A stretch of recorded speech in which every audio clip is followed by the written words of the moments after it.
Hey my friends, what's up and what's good? This video here is going to be a response to this lady named Rachel Oates.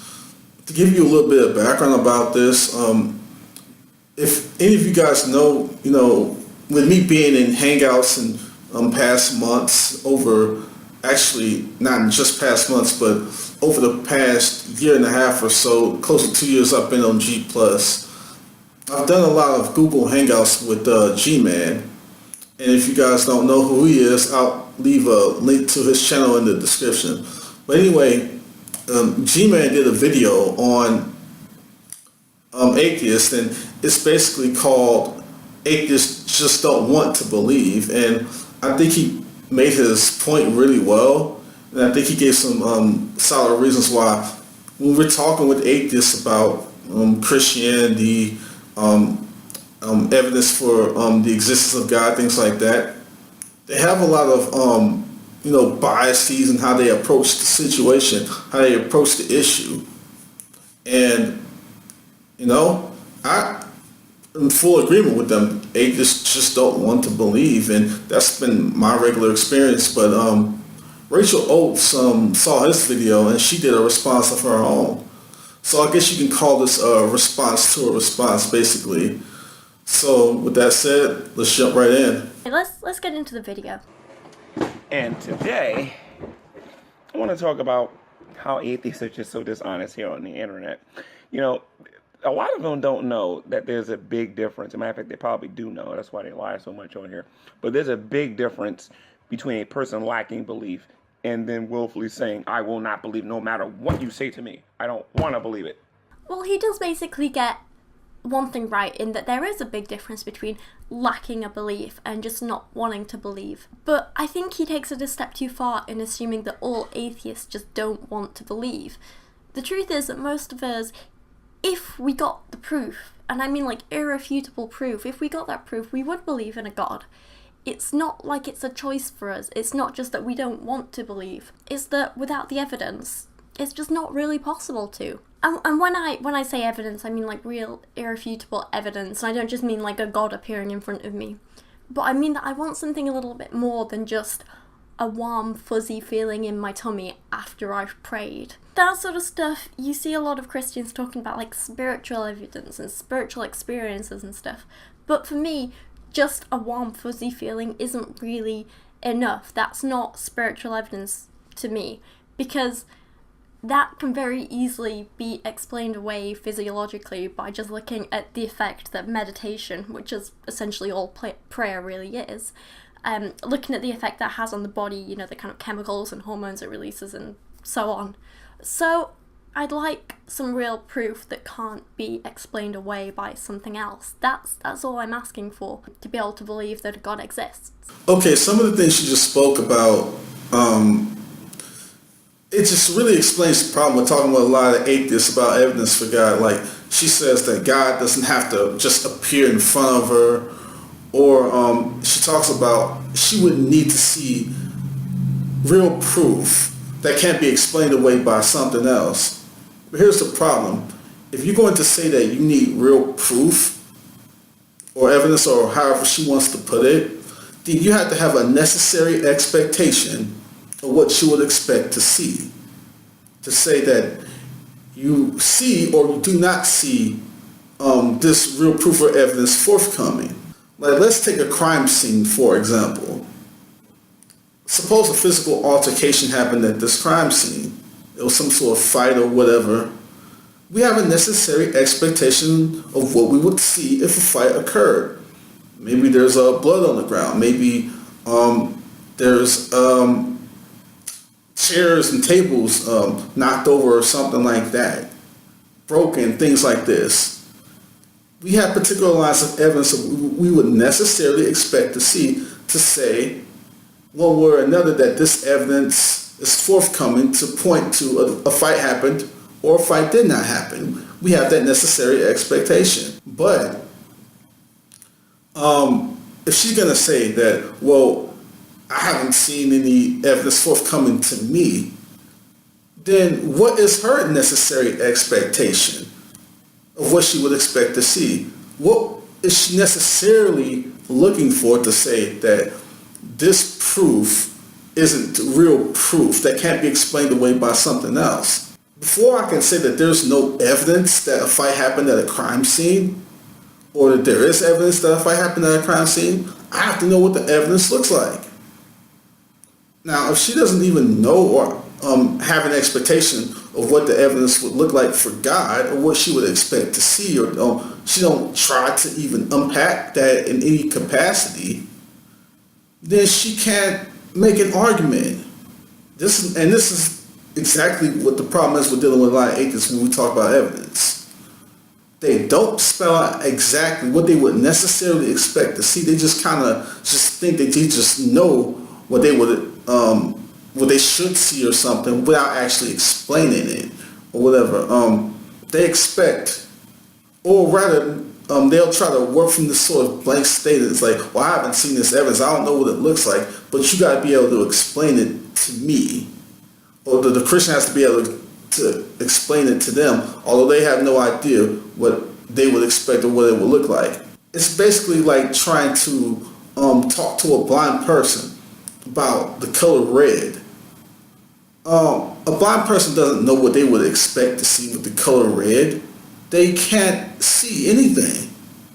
How is an atheist going to know what they would necessarily expect to see to say that the evidence is not there? The thing is, if you're going to have an expectation of what evidence that you're looking for, you're going to have a proper understanding from the outset of what you're reading. And a lot of atheists simply don't. So let's continue on to see what else she has to say. Atheists try to use the contradiction supposedly in Genesis chapter 1 and Genesis chapter 2, how there's two different creation stories. Some of them will argue that there are two Ten Commandments. And no matter how many different times you correct these people, they insist that their interpretation of what they're talking about is correct. These are the same people who have never actually read Genesis to Revelation. None of them have any real theological study or any background or any history on what they're talking about. They're just repeating what they actually read or saw on a website. So this is kind of one of the main, I guess, like flaws in his arguments. He does make these big sort of sweeping generalizations about all atheists. And while I can talk about my experience personally and say that, I'll be honest, I've not read the entirety of the Bible cover to cover. I've not studied theology in an academic setting, and I'm happy to admit that. I'm not the most knowledgeable person on the Bible or religion, and I don't claim to be. But that said, I am aware that there are contradictions in the Bible, and I don't think you can just ignore those because the person who pointed them out isn't an academic. Okay, she just attacked a blatant straw man because he didn't say anything about being an academic. He was more alluding to the fact that you should have a sort of theological awareness, a theological study in these matters before you can talk about them. It's not as if he's saying you gotta have some master's or a PhD before you can say anything. That's not what he's getting at all. But you do gotta know what you're talking about before you can say that there are contradictions or whatever. And she says, despite her lack of study, she still is aware that there are contradictions. Like, no, she isn't aware of any such thing at all. She's aware, she's been told that there are contradictions there. She's not aware that just because she may think they are, that means that they are contradictions. And it's really, really messed up on her part. And it's really, really arrogant to a certain level to just say emphatically that you just know that there are contradictions. Isn't it possible you could be mistaken? Or, I just know. Like, no, you don't know. No, she doesn't know that the contradictions are there at all. She has to accept the possibility she may be mistaken. But it doesn't even seem like she's even looking into any possibility she might be mistaken. She's like, oh, I know that they're there. That's basically what she's saying. Like, she just know that they're there. There's no possible chance she could be mistaken at all. She just know that they're there. And that's very, very arrogant and very, very foolish, quite frankly, and disingenuous in how one even approaches the issue. So let's continue on. Every time I bring up something about the Bible or a holy text or something like that, especially about certain contradictions, like the ones he mentioned in Genesis or the Ten Commandments or whatever else. Whenever I talk about those, I always make sure that I try and read the passages fully and understand them. And I do think I give them, the benefit of the doubt, in that I try and understand how they might be simple mistakes, how it might have been an error kind of like passed down by accident in storytelling, or how, it might not actually be a contradiction at all. Maybe there's some way around it where they actually do mean the same thing. I do try and give it the benefit of the doubt like that, but so often there are just these big, glaringly obvious contradictions that are hard to ignore. Well, it would actually be interesting for her to give some examples on how these are so glaring and so obvious and hard to ignore. An example or two would have been nice. We didn't see any such thing. And when you see big, big problems like that, it's very difficult to trust anything else that those particular authors have to say, because once you know that they've got some things wrong, how do you know that they're not getting other things wrong as well? I think it's fair to question the reliability of the Bible, and I think it's completely reasonable to want to question the reliability of any source that you read or use. Now, I'm not sure if she's done a video of pointing out any particular contradictions. I haven't seen all her videos just yet, but I'll maybe have to go through her channel to see if she's talked about that at all, or if she hasn't made any such video. I would like to see a video on her actually pointing these out, because I want her to actually prove that she knows what she's talking about. Criticism ain't the problem here, but time and time again, people like G-Man, like the dude in the video, and myself have found out time and time again, atheists get these things wrong. It's not about not being able to question it. It's just they don't know what they're talking about. And she really needs to prove that she knows what she's talking about. Like I said, I'll have to go through her channel to see if she's posted any such thing, or if she hasn't. I definitely would like to look forward to her doing a video like that potentially in the future. Anybody can go on Google and find these arguments on there, because they're all over the place. You can go on Google and find like a trillion different arguments against Christianity from a plethora of different religions. And you can also find the answers to all of those arguments as well. Or you can actually sit down and read the Bible for yourself and get the answers for yourself. So I'll admit that he kind of has a good point here, but also kind of not. Encouraging people to think for themselves and, go out, do their own reading and come to their own conclusions, that's brilliant, and I agree with that completely. However, then encouraging people to only learn from one source, that's where it gets a bit problematic. Saying that people should only use one source to form their opinions, that's the big issue. That's not encouraging people to think for themselves, that's just indoctrination. No, Rachel, come on. You know better than that. He didn't say anything about indoctrination whatsoever. What he's talking about is when you read, to study. This is nothing new. When a teacher or, your general person in society talks about you need to read a book, they don't just mean look at the text in the book and close up the contents. That's not what they mean. They don't mean just scroll and look at this text in here and then close the book up. When they say read a book, they mean study. Digest what you're actually looking at. Dig into what's inside of it. Investigate. It's not just, seeing words and text there and that's just the end of the issue. No, that's what he means by you can read it for yourself. That's not the same as indoctrination, because if we're going to go by that argument that you're going to call that indoctrination, then by the exact same argument, we could say that, just looking at atheist responses to this and thinking, that properly represents what's actually in the Bible from their responses to what they see or what they perceive that's in the Bible, it's also indoctrination. So come on, Rachel, you know better than that. He was not at all talking about indoctrination. He was clearly talking about study. And I think anybody who's lived, at least 15 years on this earth would know that when someone says read, what you're looking at, that means study into it. As simple as that. Yes, read the Bible, but read it critically. Yes, read other sources of information. Read other holy books. Read scientific journals. Read blog posts and articles and opinion pieces. Watch videos from Christians and Muslims and atheists and Hindus and anyone else.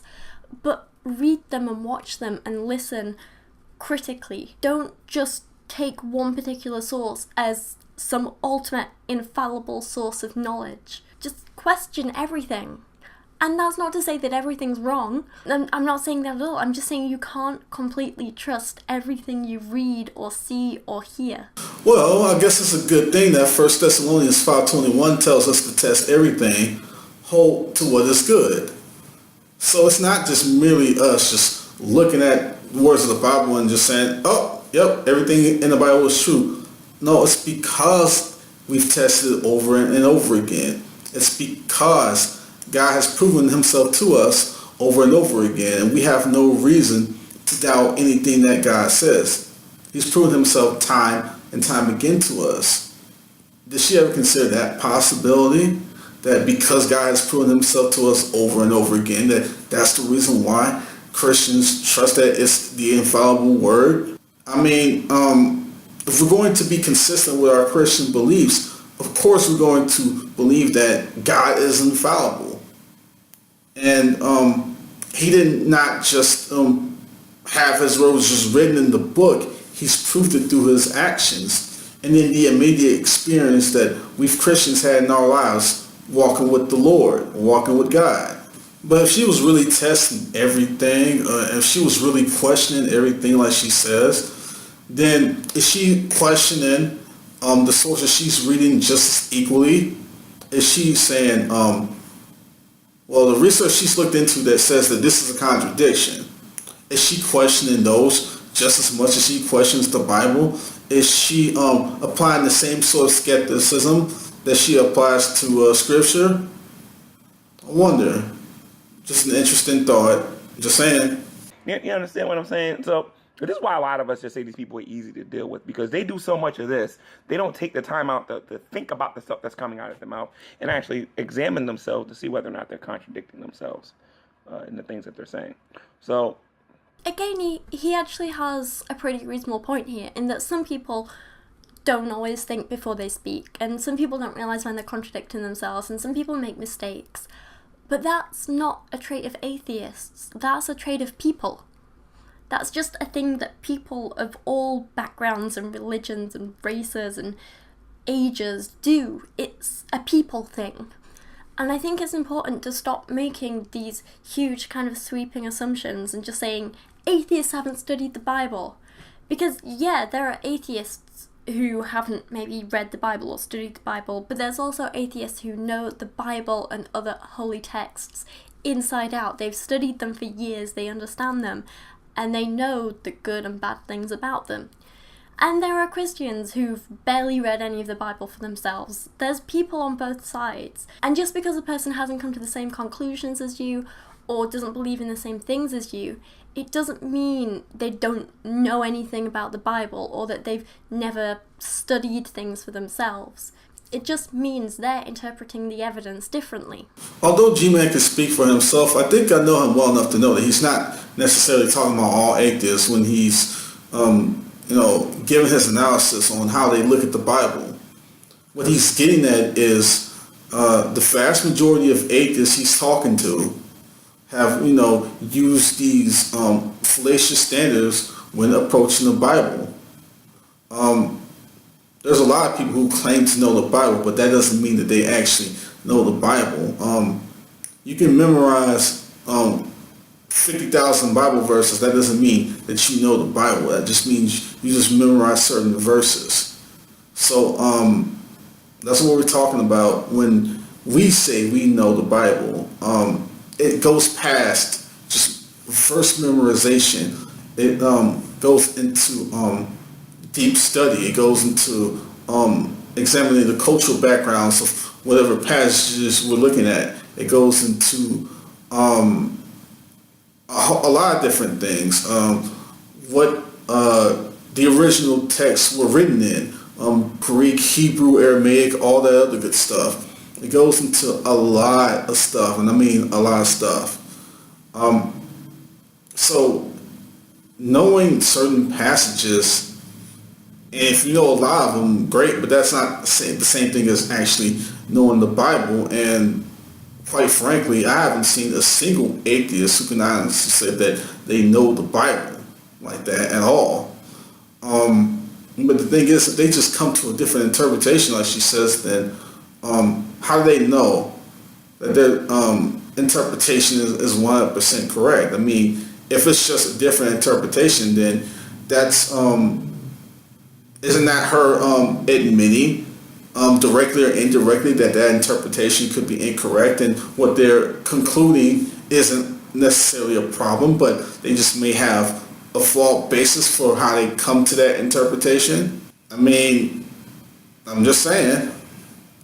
But these atheists, they crack me up. Oh, I have a lack of a belief because I don't see any evidence. No, you don't have a lack of a belief because there is no evidence. What you have is a willful, determined mindset to not believe in a God of the Bible because you hate him. You despise him. I kind of almost find this bit a little bit offensive, but I don't know, it's a really strange thing to think. I mean, as an atheist, how can we hate something that isn't real? Or at least that we don't believe is real because we have no proof of it being real. I mean, if I did believe in a God, then I could decide whether I liked him or hated him, right? And I mean, based on a few of the things he did in the Bible, I don't think I'd like him very much if he was real. But at the moment, I don't really have any strong feelings about him either way. At least no more than I do about any other, fictional character. I mean, Voldemort, he did some sucky things in Harry Potter, right? But I don't hate him, because he's not real, he's in a book. Okay, now I do believe that you can't hate a God that you don't believe in. I understand that. But the problem is, when a lot of atheists talk about God, their actions don't seem to be consistent with their claims. And what I mean is, the level of scrutiny they apply to Christianity is far beyond any other particular known deity in existence. I mean, yes, they criticize the Quran, but they don't criticize the Quran anywhere near the level of scrutiny that they criticize Christianity. You can't hate what you don't believe is real, but your actions don't seem to suggest that you don't think that the God of the Bible is not real. Or if you don't believe, or for some reason we can entertain that you truly don't believe that the God of the Bible is real, then why in the world does it seem like these atheists keep on trying to shake themselves of this entity that's not real? I mean, they do it through a number of different ways. They'll try to do it through finding alleged Bible contradictions. They'll do it through trying to find problems with God's character, trying to say he's evil and, killed all these people and even killed babies at certain points and all this other stuff. They do a number of different things to criticize Christianity and to shake them of the God of the Bible, to shake them of his nature or whatever.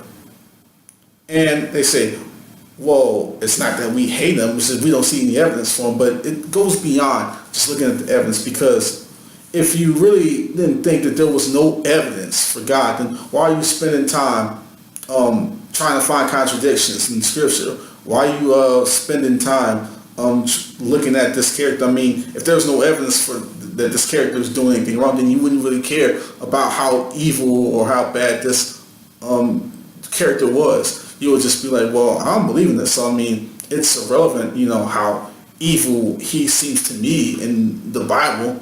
It doesn't matter. He's not real anyway, so it doesn't matter.